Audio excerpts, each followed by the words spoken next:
안녕하세요. 오늘은 상가임대차 보호법 중에서 차임 증액 청구에 관해서 말씀드리려고 합니다. 상가 임대차 임대차 계약 기간 중에 조세, 공과금, 기타 부담이라든지 경제적 상황 변동으로 인해서 현재의 차임이 부적절하다고 인정이 될 때 임대인과 임차인 모두 쌍방에 대해서 증액이나 감액을 청구를 할 수가 있습니다. 근데 이제 여기 아까 이제 법에 규정되어 있는 경제적 사정 변동 중에서 최근에 저희가 코로나로 인해서 많은 어려움을 겪으신 분들이 많잖아요. 그걸 반영을 해서 1급 감염병도 여기에 포함되는 걸로 보고 있어요.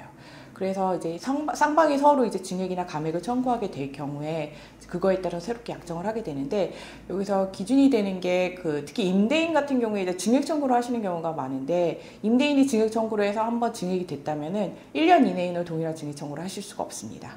그리고 임대인의 증액 청구로 인해서 인상이 될 때 그 기준은 청구 당시에 월세를 기준으로 해서 5% 이하로만 증액을 하실 수가 있어요. 근데 여기서 또 제한이 조금 이제 예외적인 부분이 있는 게, 아까 말씀드린 경제적 상황 변동 중에서 아까 1급 감염병 말씀을 드렸는데, 이 감염병의 사유로 인해서, 그러니까 예를 들면 코로나 사유로 인해서 한번 감액이 됐다. 감액이 돼서 코로나 사정이 좀 이제 완화가 돼서 경제적 사정이 좀 좋아지셔서 다시 한번 증액을 하려고 한다. 그래서 임대인이 증액 청구를 했을 때는 상한이 없습니다. 5% 상한의 제한을 받지 않고요.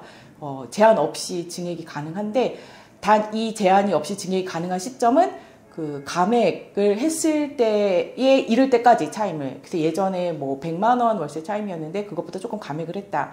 코로나 사정이 좀 완화가 돼서 그걸로 다시 올리려고 했는데 할 때는 100만 원에 이를 때까지 임대인의 증액 청구는 제한 없이 받아들여지는 거를 이제 유의를 하셔야 되고요.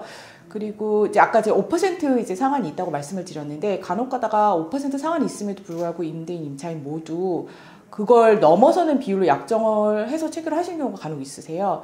근데 이런 경우에 5%를 넘어가는 비율에 있어서의 약정은 무효로 보고 있어요, 법원에서. 그래서 그 부분은 이제 그 약정 자체가 무효가 되고, 이미 그 약정대로 해서 이제 월세를 이미 지급을 하셨다 하면은 그 비율을 넘어가는 부분으로 지급된 월세는 부당이득으로 반환 청구를 하실 수가 있습니다.